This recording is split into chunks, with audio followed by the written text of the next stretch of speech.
Welcome to my 2-minute drill. I've been basing these 2-minute talks on 40 character traits that the Lorette organization have. Basically, I'm stealing their title, and with their permission, of course, I'm writing my own stuff. At a training session that I attended in Berlin, Ohio, Jerry Anderson, the president of Lorette, said something very interesting. He was talking about how their materials had their first major breakthrough in the prison system in Colombia, South America. They started using the material with the jail wardens, then the guards, and then the inmates. They saw radical changes as the people took the concepts seriously.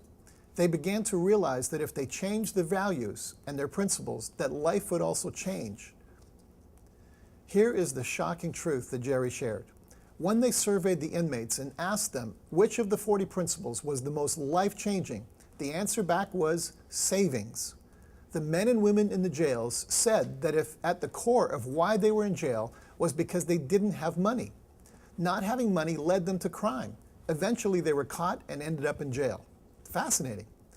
Saving money is a skill set that is not easily mastered. We tend to spend everything we have. We tend to be very short-sighted and forget the power of interest and time. My parents were savers despite not having a great income. They gave me a piggy bank when I was about 6 or 7. I would get a small allowance each week, a nickel in those days, and every second week I was taught to put a penny in the offering. That was my tithe, and the rest I had to save. The reward was at summer vacation.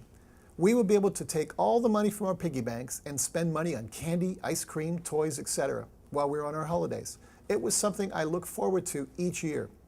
The Bible is full of wisdom when it comes to savings. The reward for savings are enormous. We can do things that others can't. We can go places that others can't. We can give to charities and people that others can't do. Savings allows us to enter opportunities that others only dream of. That proverbial rainy day is always around the corner. Some are prepared and others aren't. A wise person has a storehouse. Bob Livingston is a high-end financial advisor. Bob's part of our Catch the Fire and on our board of directors.